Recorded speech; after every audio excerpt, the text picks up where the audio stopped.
Alors, Lakers contre Clippers, un petit rack puisque le match était tout de même assez intéressant et surtout, j'ai trouvé que le match était assez atypique et j'avais deux trois trucs en stock donc je voulais un peu en parler.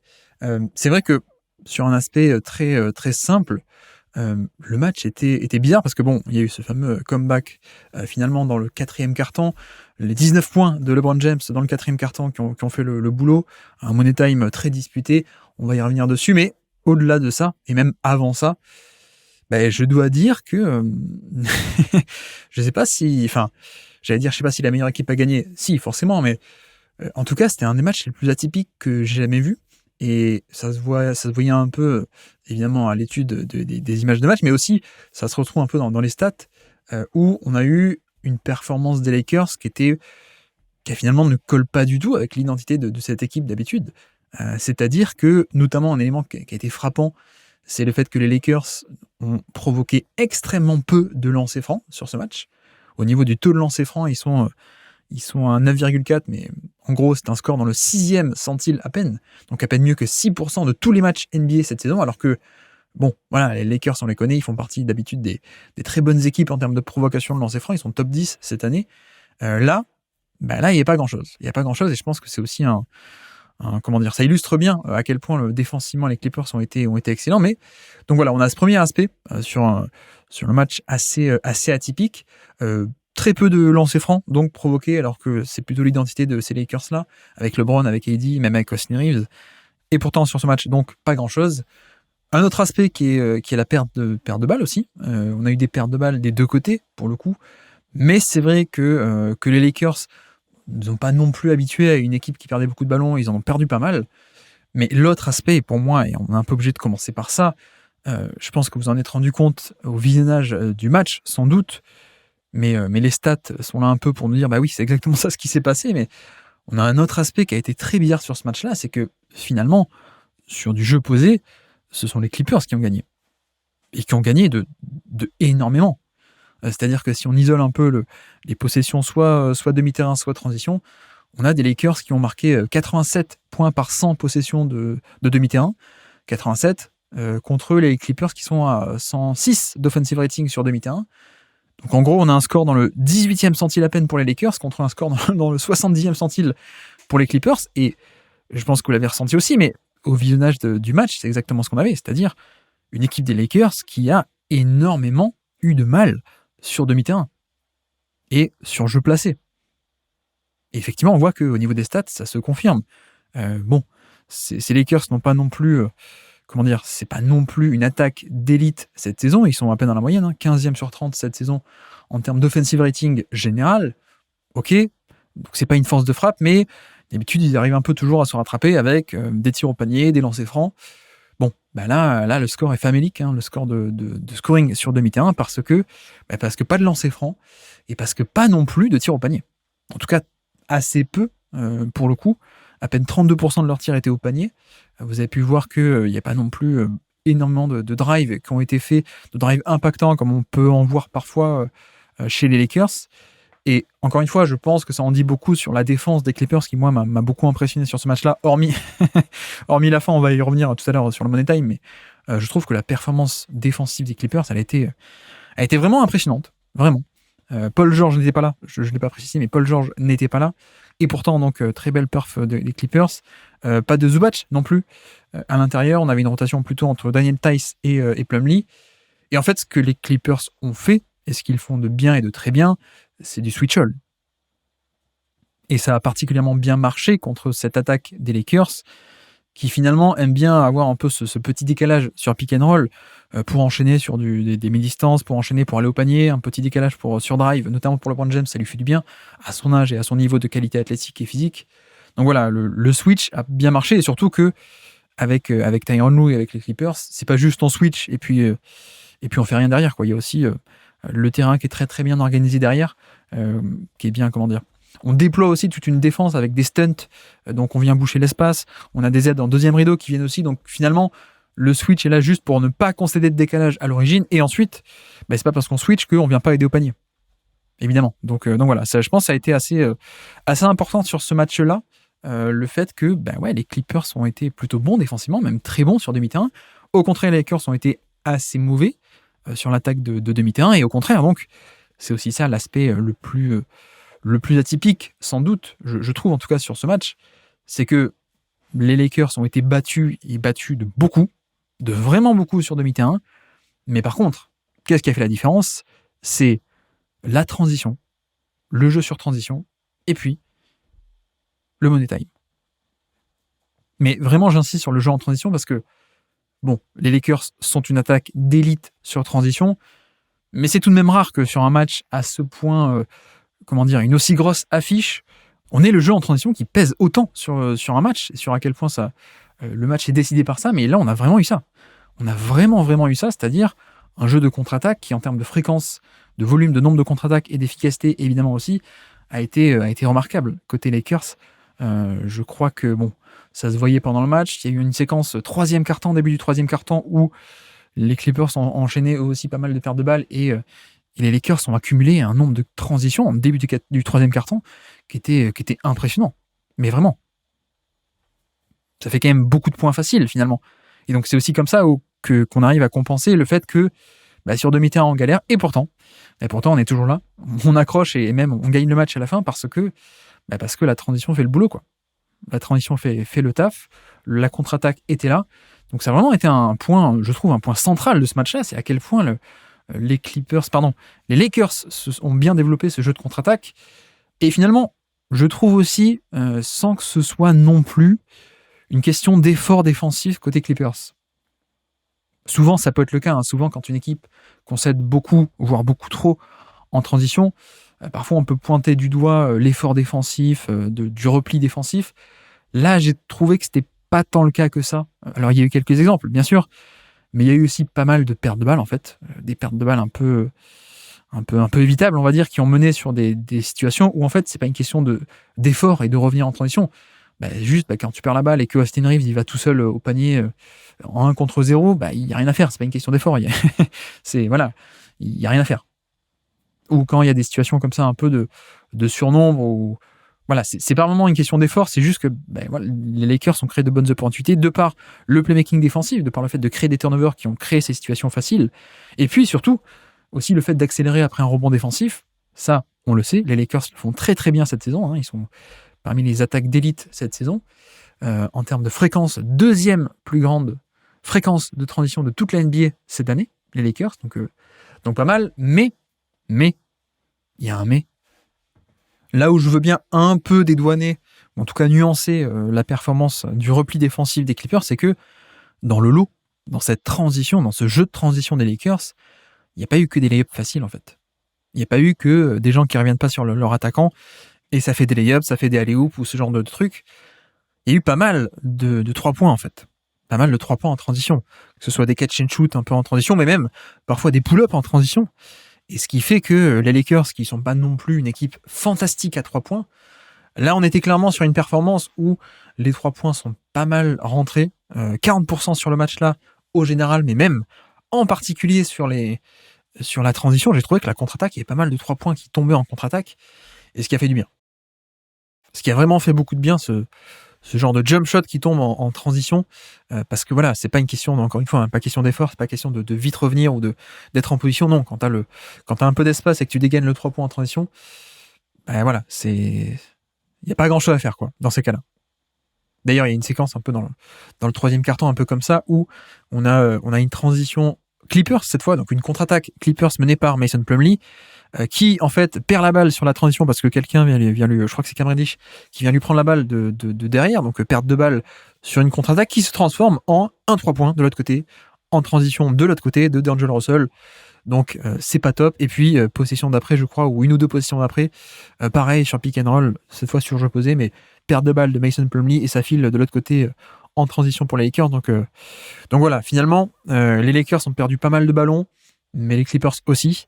Et surtout sur ce genre de situation un peu de transition défensive après une perte de balle, la défense a été pas bonne parce que le jump shot et le shot making des Lakers a été plutôt bon. Donc vraiment pour moi un point central vraiment là-dessus. D'ailleurs, j'en ai pas parlé non plus, mais au-delà de tous ces points faciles, il y a eu aussi un aspect sur lequel les Lakers ont insisté en tout début de match, c'était en transition, essayer d'installer au poste bas Anthony Davis le plus vite possible.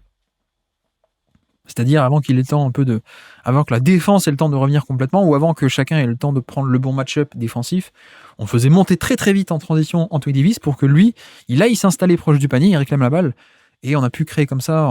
Alors, ça n'a pas fait des points de facto sur transition, je crois que ça n'a pas tout le temps été compté comme de la transition, mais ça a créé des situations dangereuses dès le début des possessions qui parfois a pu créer un peu du chaos dans la défense, parfois a créé des points directement, parfois a créé des lancers francs, etc. Donc le plan de Darvin Ham, pour le coup là-dessus, a pas mal marché, je trouve.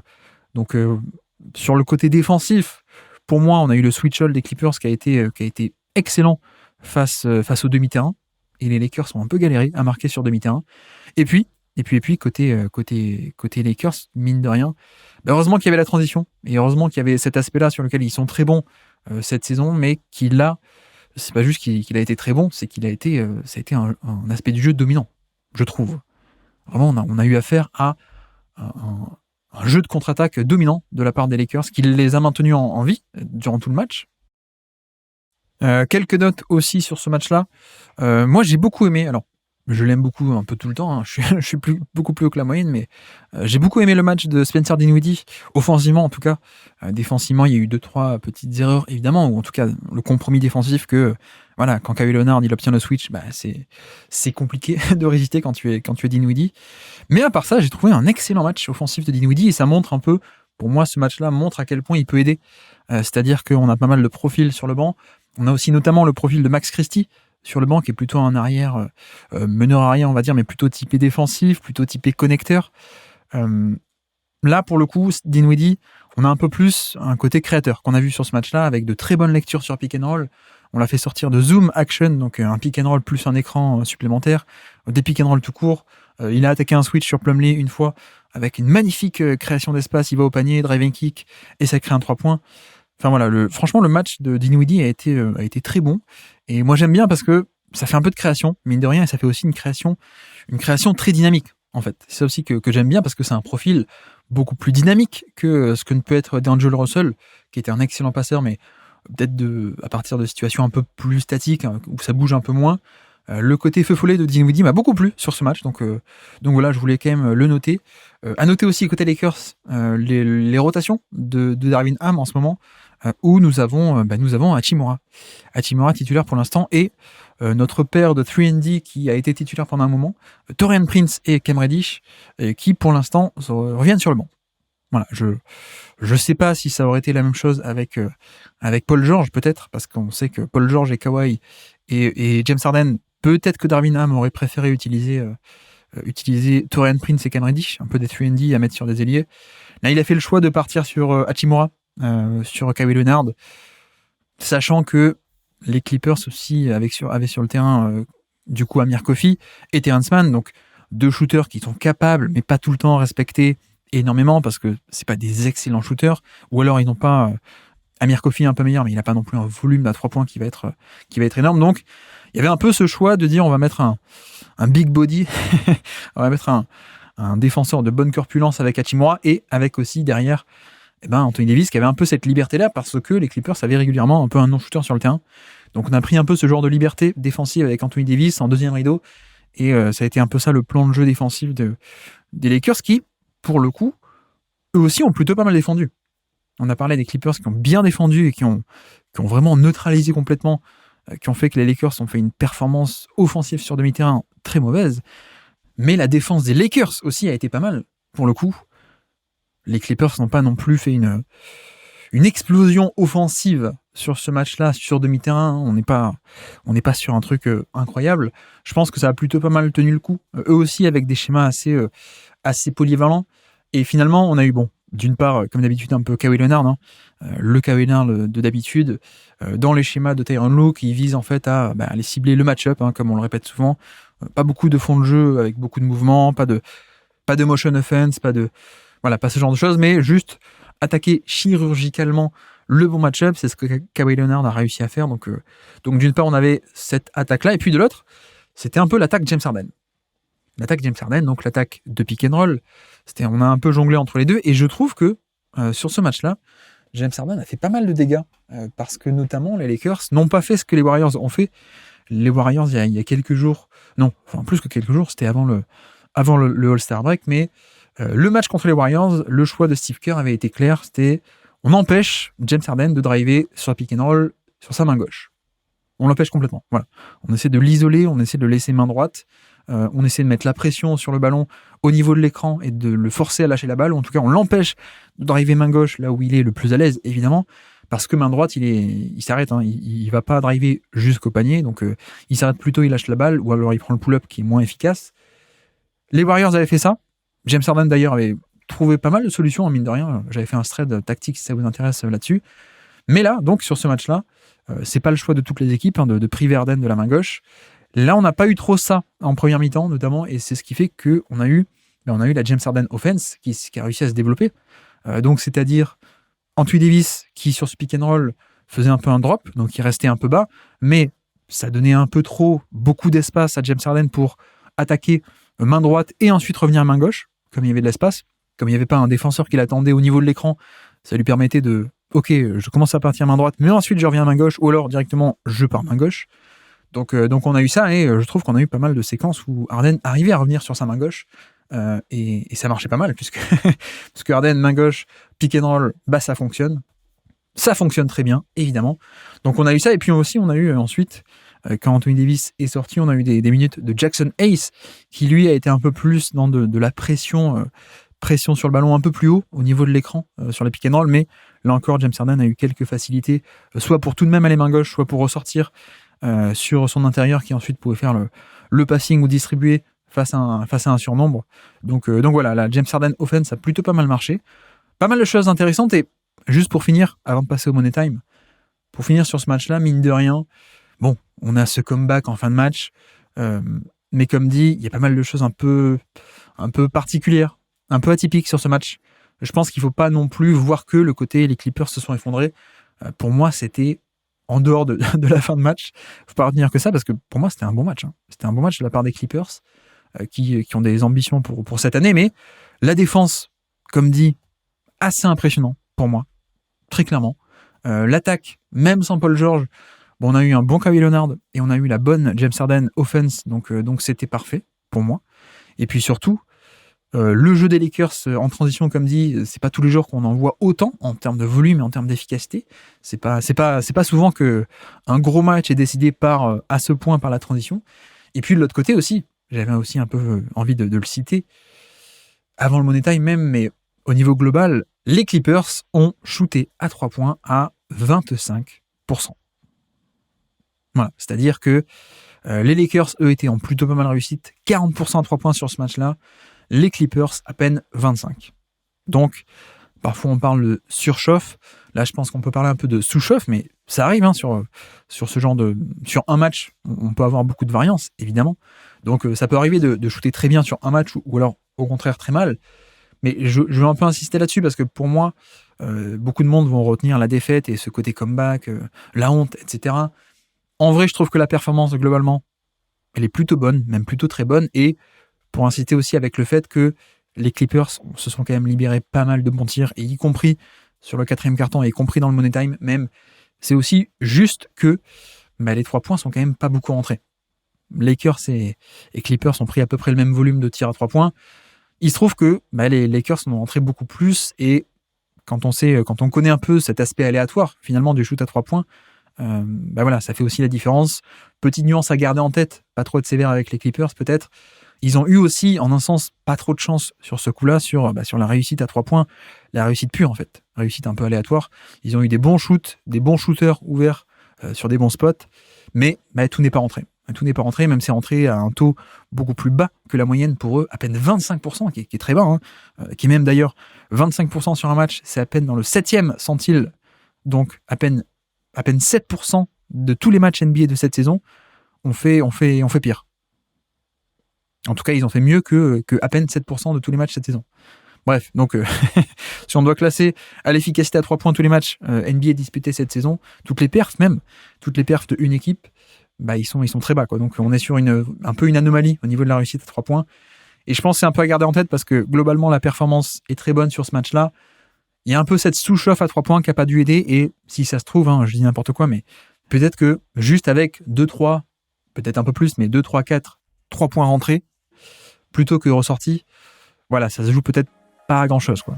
Ça se joue peut-être à une poignée de tirs à 3 points qui rentrent d'habitude et qui là ne sont pas rentrés. À peine 25% à 3 points. C'est très faible. Merci d'avoir écouté cet extrait. S'il vous a plu, l'émission complète est disponible en description et on se donne rendez-vous sur le feed principal du Basket Lab pour l'intégralité des podcasts. À bientôt.